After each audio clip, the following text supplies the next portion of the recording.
जी, तो पहला हमारे पास जो मोड है जिसको मोड 0 कहेंगे,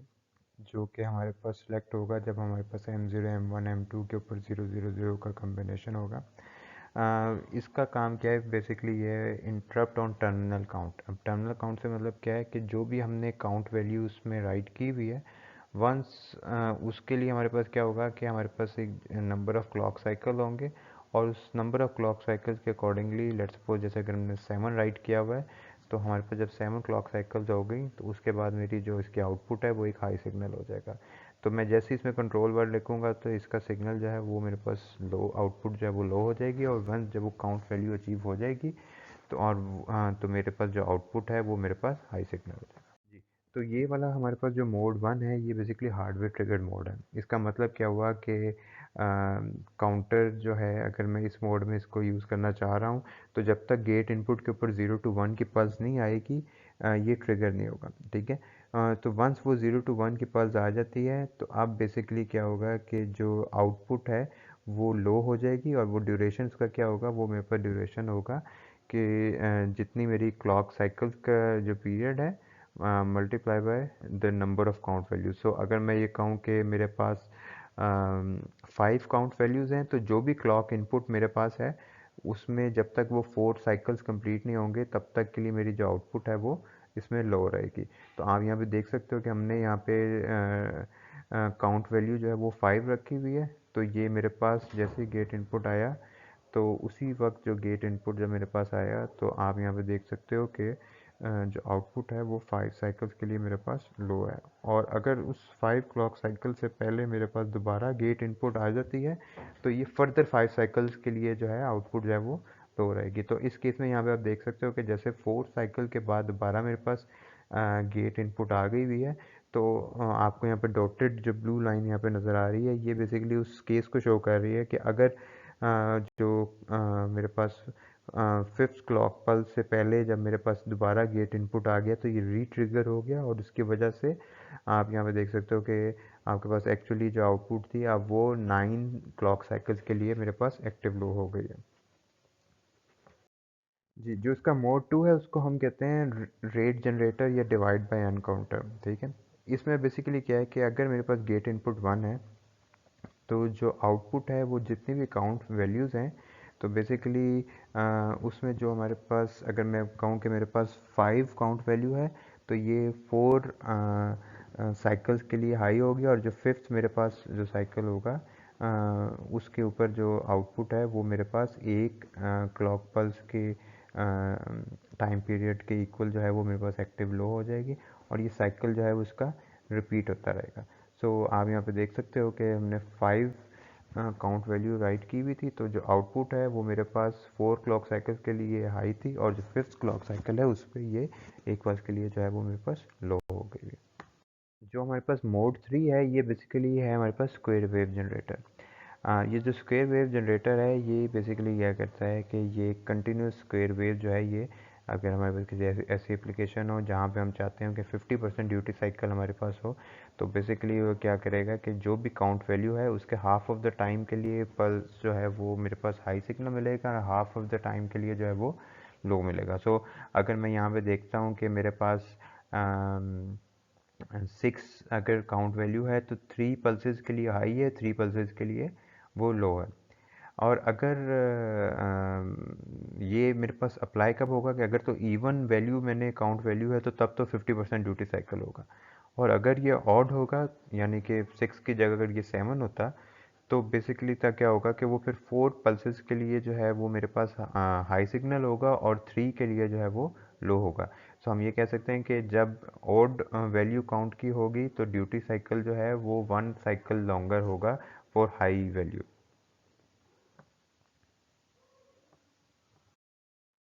जी, तो जो हमारे पास मोड 4 है, ये हमारे पास सॉफ्टवेयर ट्रिगर स्टॉप है। इसमें हम अज्यूम करते हैं कि अगर गेट इनपुट 1 होगी तो उस सूरत में क्या होगा कि जो आउटपुट है वो हाई होगी, और वो हाई कितनी ड्यूरेशन के लिए होगी, वो n मल्टीप्लाई बाई टी के लिए होगा, जो जहाँ n है वो मेरी काउंट वैल्यू होगी, और t जो है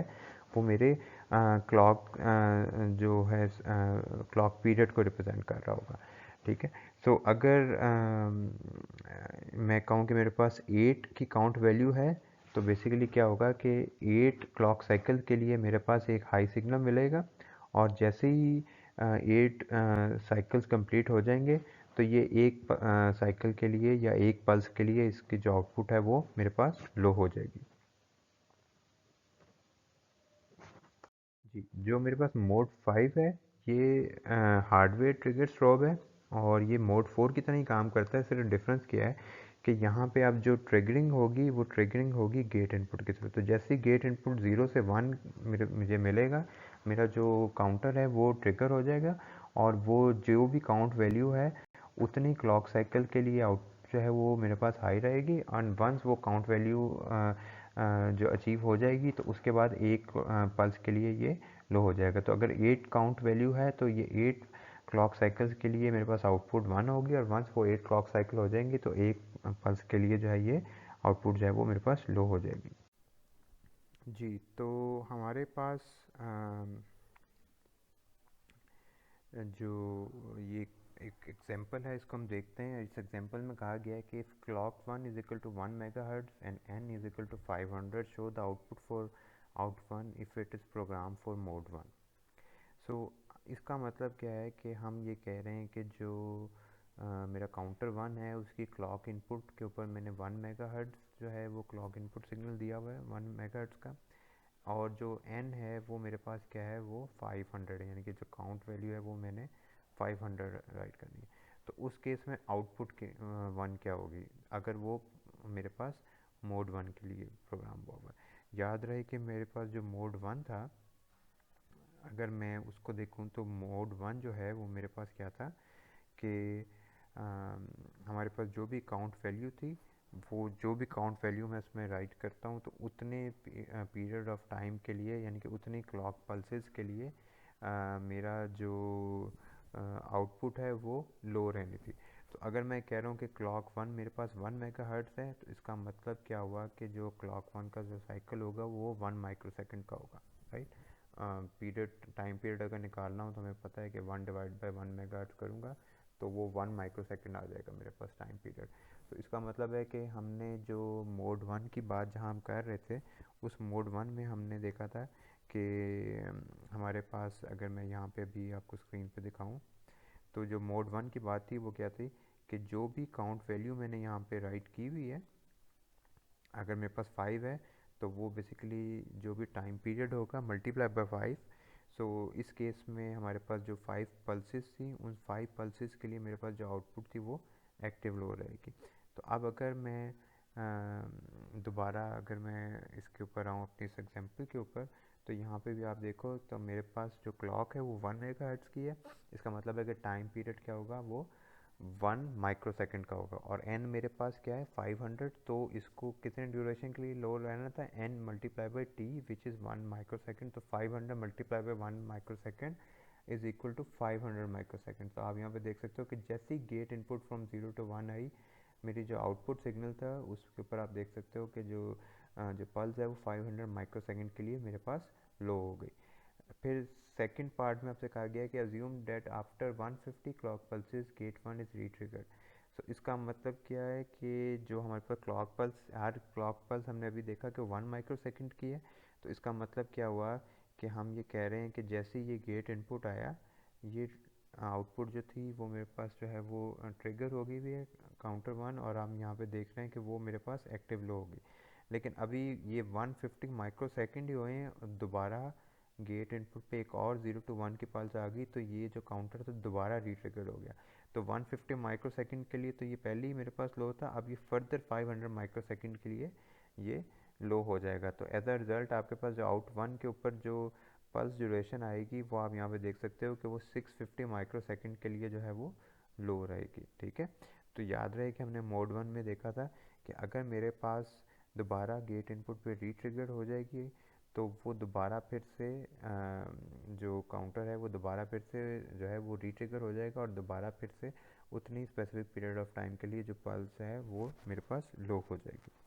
अच्छा, अब हम सेकंड एग्जांपल के ऊपर आते हैं। सेकंड एग्जांपल हमारे पास है कि if clock 2 is 1 megahertz, gate 2 is equal to 1 and n is equal to 750 show out 2 if count 2 is program for mode 2। So हमने देखा था कि अगर हम मोड 2 के ऊपर बात कर रहे हैं तो जो भी मेरे पास काउंट वैल्यू थी वो -1 तक वैल्यूज़ के लिए जो है काउंट -1 के लिए या n-1 के लिए मेरे पास एक हाई सिग्नल मिलना था, और उसके बाद जो लास्ट मेरे पास जो nth वैल्यू थी यानी कि जो लास्ट पल्स थे उसके लिए वो एक पल्स के लिए मेरे पास एक्टिव लो सिग्नल होना था, और ये मेरे पास प्रोसीजर था वो रिपीट रहना था। तो यहाँ पे मेरे पास n की वैल्यू 750 है, क्लॉक जो है वो 1 मेगाहर्ट्ज़ का है, तो इसका मतलब क्या हुआ कि 750 -1 यानी कि 749 साइकिल्स के लिए एक्टिव हाई रहेगी, और 1 जो मेरे पास क्लॉक पल्स के लिए ये एक्टिव लो होगी। तो आप यहाँ पे देख सकते हो कि 749 माइक्रोसेकंड के लिए ये हाई है और 1 माइक्रोसेकंड के लिए ये लो है मेरे पास। अच्छा, इसी तरह एक और एग्जांपल देखते हैं, और इस एग्जांपल में हम मोड 3 की बात कर रहे हैं, और यहाँ पे क्लॉक 2 जो है वो कहा गया है कि वो 1 मेगाहर्ट्ज़ है। अगर ये 1 मेगाहर्ट्ज़ की क्लॉक है, अगेन इसका मतलब है कि जो टाइम पीरियड है वो 1 माइक्रोसेकंड का होगा, और हम कह रहे हैं कि अगर गेट इनपुट 1 के ऊपर मेरे पास एक जो वैल्यू है वो 1 है, और n की वैल्यू जो है वो मेरे पास क्या है वो 1000 है। तो इसके ऊपर अगर आउट 1 देखें तो वो मोड 3 के ऊपर बात कर रहे हैं। तो मोड 3 के अंदर हमारे पास क्या था कि बेसिकली 50% ड्यूटी साइकिल की जो है वो पल्स जनरेट होनी थी, डिपेंड करना था कि n की वैल्यू क्या है। तो यहाँ पे n की वैल्यू 1000 है, तो इसका मतलब है कि 500 जो n मल्टीप्लाई बाई टी जो है, तो हम कहेंगे कि 500 क्लॉक साइकिल्स के लिए ये हाई होगी और 500 क्लॉक साइकिल के लिए ये लो होगी। और हर क्लॉक साइकिल का जो अगर हम पीरियड देख रहे हैं तो वो 1 माइक्रोसेकंड का है, तो इसका मतलब है कि वो 500 माइक्रोसेकंड के लिए हाई होगी और 500 माइक्रोसेकंड के लिए वो लो होगी। अगर यहाँ पे n की वैल्यू 1001 होती तो उस सूरत में 501 माइक्रोसेकंड के लिए हाई होनी थी और 500 माइक्रोसेकंड के लिए ये लो हो जानी थी। अच्छा, इसी तरह एक और एग्जांपल है हमारे पास, और इस एग्जांपल में हमने देखा है कि हमारे पास क्लॉक अगेन 1 मेगाहर्ट्ज़ की है, गेट जो है इनपुट है वो भी मेरे पास 1 है, n जो है वो 600 वैल्यू है, और प्रॉब्लम क्या है कि show the shape of out zero where counter zero is program for mode 4। तो जो मोड 4 था वो हमारे पास क्या था, वो मेरा सॉफ्टवेयर ट्रिगर था, तो यानी कि मुझे इसमें एक्सटर्नल गेट इनपुट के लिए कोई पल्स की ज़रूरत नहीं थी। तो उसमें बेसिकली क्या था मेरे पास कि जितना भी जो n की वैल्यू है उतने स्पेसिफिक पीरियड ऑफ टाइम के लिए जो है ये मेरे पास हाई रहेगा, एंड देन एक पल्स के लिए मेरे पास जो जो मेरे पास काउंट वैल्यू जो है वो अचीव हो जाएगी। तो जो टर्मिनल काउंट वैल्यू यहाँ पे अचीव हो जाएगी, तो फिर उसके बाद क्या होगा कि ये एक पल्स के लिए जो सिग्नल है वो मेरे पास लो हो जाएगा। तो अगर n की वैल्यू 600 है तो 600 वैल्यूज़ के लिए जो है वो मेरे पास हाई हो जाएगा सिग्नल, और जो उसके बाद एक पल्स के लिए जो इसको मेरे पास सिग्नल जो है वो लो हो जाएगा। तो यहाँ पे हमें पता है कि क्लॉक पीरियड 1 माइक्रोसेकंड का है, तो 600 माइक्रोसेकंड के लिए हाई हुआ और 1 माइक्रोसेकंड के लिए लो हो गया। अच्छा, इसी तरीके से हमारे पास जो अगली एग्जांपल है, अगेन यहाँ पे हम मोड 5 को टेस्ट कर रहे हैं, और मोड 5 को टेस्ट करने के लिए हमें पता है कि यहाँ पे जो गिवन है वो क्या है, n is equal to 400 given है। अगर n is equal to 400 given है तो इसका मतलब क्या हुआ कि अब इसकी वर्किंग सेम उसी तरीके से होगी जिस तरह मोड 4 में थी, यानी कि 400 n की वैल्यू है, क्लॉक जो है वो मेरे पास 1 मेगाहर्ट्ज़ का है, तो इसका मतलब है कि क्लॉक पीरियड क्या होगा 1 माइक्रोसेकंड का होगा, तो 400 माइक्रोसेकंड के लिए ये हाई होगी और 1 माइक्रोसेकंड के लिए ये लो होगी। लेकिन इसमें सिंपल ट्रिगरिंग क्या है, वो गेट इनपुट के साथ है, तो जैसे ही गेट सिग्नल 0 से 1 होगा, आउटपुट 1 मैं देख सकता हूँ कि वो भी मेरे पास 0 से 1 हो जाएगा। अच्छा जी, इसी तरीके से एक और एग्जांपल है हमारे पास जिसमें हमें कहा गया है कि अगर गेट 1 जो है वो आफ्टर 150 पल्सेस रीट्रिगर हो जाता है तो हमने आउटपुट 1 को जो है वो शो करना है, ठीक है। सो हमारे पास जो अगेन जो हम जिस मोड की बात कर रहे हैं वो मेरे पास मोड 5 ही है, जो कि मैं अभी यहाँ पे देख रहा था इसे 5.13 में। सो अब इसका मतलब क्या हुआ कि वन जैसे ही गेट इनपुट 1 मेरे पास आया तो इसके ये ट्रिगर हो जाएगा और ट्रिगर होके आप देख रहे हो कि आउटपुट 1 जो है ये मेरे पास जो है हाई हो गया हुआ है। लेकिन अब ये हाई कितने के लिए रहेगा? एक्चुअली में तो ये 400 माइक्रो सेकेंड के लिए होना चाहिए था, लेकिन 150 माइक्रो सेकेंड के बाद ये जब ये दोबारा रीट्रिगर हो गया तो ये आउटपुट वैल्यू दोबारा फिर से पल्स जो है वो हाई रहेगी, यानी कि काउंटर वैल्यू ने दोबारा फिर से एक तरह का रीस्टार्ट हो जाएगा। सो 150 माइक्रो सेकेंड के लिए ये हाई था, दोबारा इस पॉइंट के ऊपर जैसे ही उसको एक और गेट इनपुट 0 से 1 का सिग्नल मिला, ये अब दोबारा अनदर 400 माइक्रो सेकेंड के लिए हाई होगा और उसके बाद ये लो होगा। एज अ रिज़ल्ट आपके पास 550 माइक्रो सेकेंड के लिए आउटपुट हाई थी और 1 माइक्रो सेकेंड के लिए जो है वो आउटपुट लो हो जाएगी।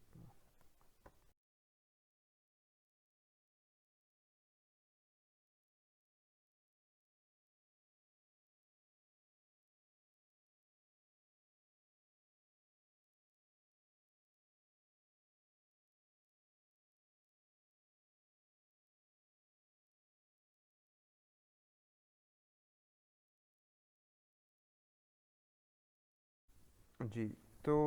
यहाँ पे अब हम एग्जाम्पल जिसकी बात कर रहे हैं ये बेसिकली अब हमारे पास एक इंटरफेसिंग की एग्जांपल ही है, जहाँ पे आपसे कहा गया है कि write a program to generate a square wave of 1 kilo hertz frequency on out one pin of 8254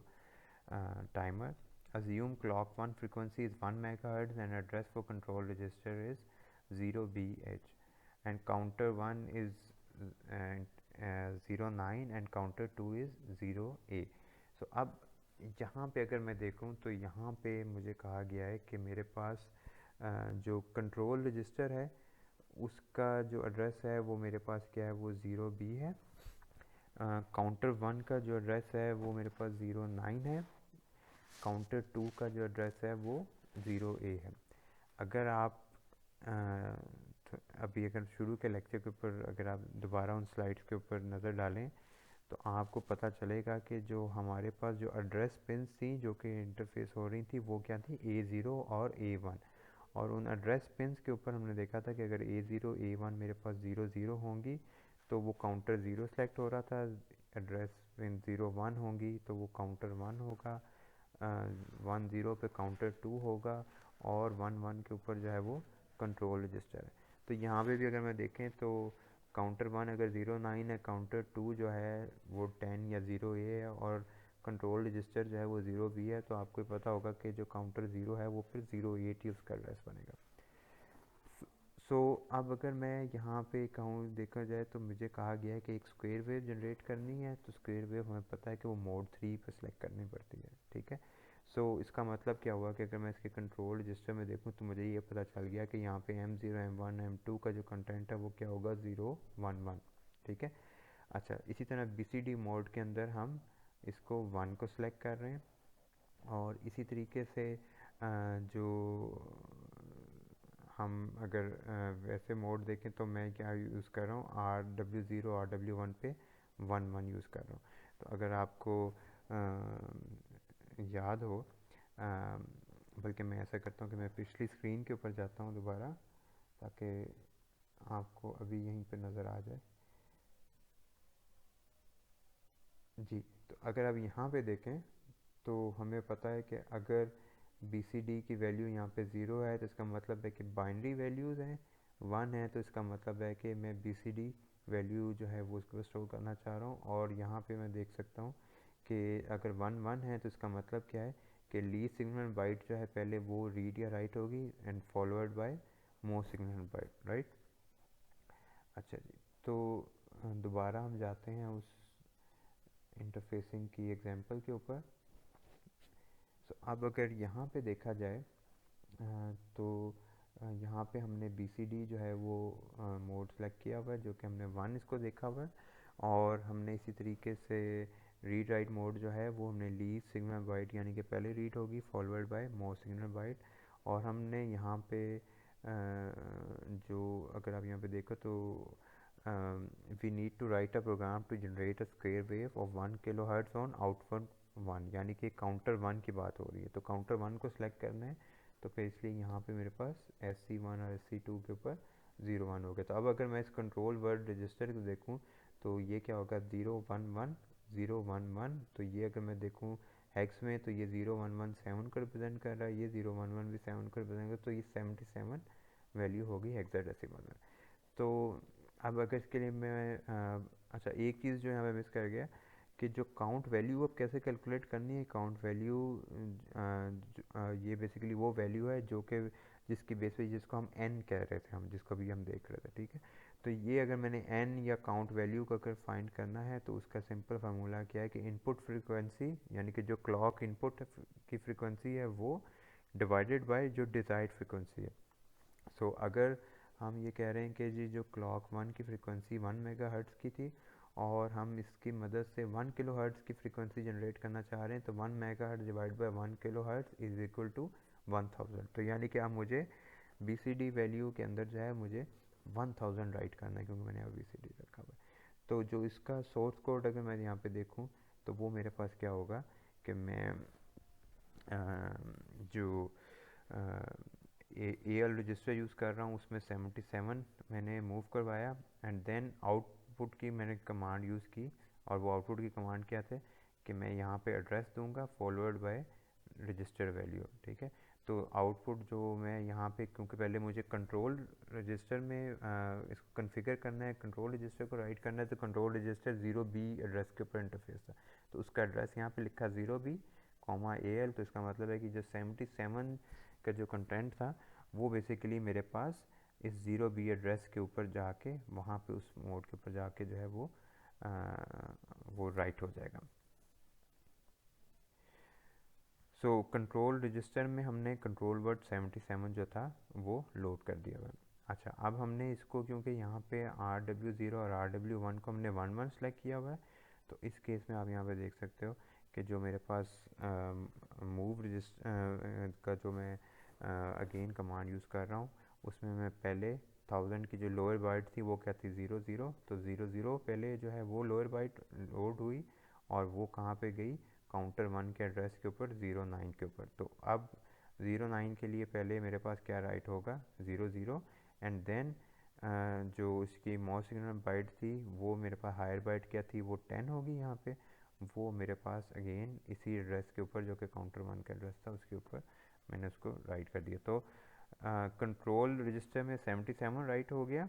और अब काउंटर 1 के लिए जो डाटा बाइट्स हमने जो काउंट वैल्यू राइट करनी थी वो मैंने क्या राइट कर दी है 1000। तो अब जब मैंने इस तरह कर दिया हुआ है तो मैंने उसको कॉन्फ़िगर भी कर दिया है मोड 3 के अंदर और मैंने उसके ऊपर जो आउटपुट थी वो मैंने आउटपुट जो थी वो सॉरी जो काउंट वैल्यू थी वो 1000 जो थी वो मैंने उसको लोड कर दिया हुआ है। तो यहाँ पे एक और एग्जांपल है जिसमें हमने अगेन 1 किलोहर्ट्ज़ की स्क्वायर वेव जनरेट करनी काउंटर 1 पे, लेकिन अब जो हमारे पास जो इनपुट क्लॉक है वो 1 मेगाहर्ट्ज़ की बजाय 0.5 मेगाहर्ट्ज़ की है। तो अगर 0.5 मेगाहर्ट्ज़ की क्लॉक इनपुट है तो काउंट वैल्यू के लिए अगेन मुझे क्या करना है इनपुट फ्रिक्वेंसी डिवाइड बाय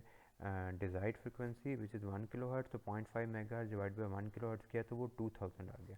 और इसको हम अब अगर इसी को मुझे बाइनरी मोड या हेक्साडेसिमल मोड के अंदर राइट करना होगा तो फिर उस सूरत में मैं क्या करूँगा कि मैं यहाँ पे BCD में जो कंट्रोल वर्ड रजिस्टर में 1 की जगह अगर 0 लिखूँगा तो इसका मतलब है कि मुझे यहाँ पे इसकी हेक्साडेसिमल वैल्यू जो है वो लोड करनी पड़ेगी। तो 2000 को हम यहाँ पे उसका इक्वलेंट हेक्साडेसिमल वैल्यू जो है 07D08 जो है उससे रिप्रेजेंट कर देंगे। सो जो हमारे पास काउंटर 0 का जो एड्रेस है वो ATH है। तो अगर ATH काउंटर 0 का एड्रेस है तो इसका मतलब क्या हुआ कि काउंटर 1 का 81, काउंटर 2 का 82 और कंट्रोल रजिस्टर का क्या हो जाएगा वो 83 हो जाएगा। तो अब अगर मैं इसमें कंट्रोल वर्ड को देखूं तो अगेन काउंटर 1 की बात हो रही है, SC1 SC2 पे मेरे पास क्या होगा 01। 16 बिट मोड में इसको रखते हैं यानी कि पहले लो सिग्नल जो बाइट है वो मेरे पास लोड होगी, लीस्ट सिग्निफिकेंट बाइट पहले लोड होगी and then followed by most significant byte या हायर ऑर्डर बाइट जो है। सो उसके लिए फिर अगेन यहाँ पे RW0 RW1 पे 11 होगा, मोड 3 सेलेक्ट करना है तो इन तीनों पिन्स पे मेरे पास 011 होगा और मैं इसको बाइनरी मोड में रख रहा हूँ तो यहाँ पे मैं इसको 0 रखूँगा। तो कंट्रोल वर्ड रजिस्टर के लिए पहले मैं अगेन अपने AL रजिस्टर में कंट्रोल वर्ड को लोड करूँगा विच इज़ 76 और फिर मैं उसको आउटपुट की कमांड की मदद से उसके एड्रेस के ऊपर जो है इसको मैं पास ऑन कर दूंगा, तो उस तरीके से जो मेरा कंट्रोल रजिस्टर है उसमें 76 जो है टाइमर के जो है वो लोड हो जाएगा। और अब मुझे उसकी लोअर बाइट जो है वो ट्रांसमिट करनी है, तो वो लोअर बाइट की थी D0। तो वो मेरे पास यहाँ पे इस आउट की कमांड में पहले मैंने उसकी मदद से इसको 81H के एड्रेस पे देखूँगा, तो AL में मुझे D0 लोड करना था। और वंस वो उसमें मूव हो जाएगा तो फिर वो इसी AL को जब मैं आउटपुट करूँगा 81H के ऊपर, तो पहले इसकी lower order byte which is D0 जो है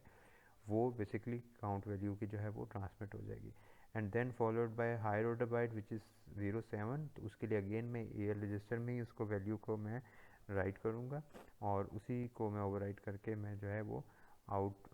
जो रजिस्टर है आउटपुट की सॉरी जो कमांड है उसके 81H के ऊपर जो है मैं उसको ट्रांसमिट कर दूँगा। अच्छा, तो जो ये लास्ट एग्जांपल है इसको मैं इंटेंशनली एक्सप्लेन नहीं करूँगा, यहाँ पे मैं चाहूँगा कि आप इस कोड को देखें और उसको समझें और फिर मुझे बताइएगा कि क्या आपको इसकी समझ आई है। यहाँ पे प्रॉब्लम क्या है, कि you have to generate a pulse after every 50 microsecond from counter zero. ठीक है, और यहाँ पे अगेन हम अज्यूम यही करेंगे कि मेरे पास जो इनपुट जो क्लॉक है वो मेरे पास अगेन 5 मेगाहर्ट्ज़ की है।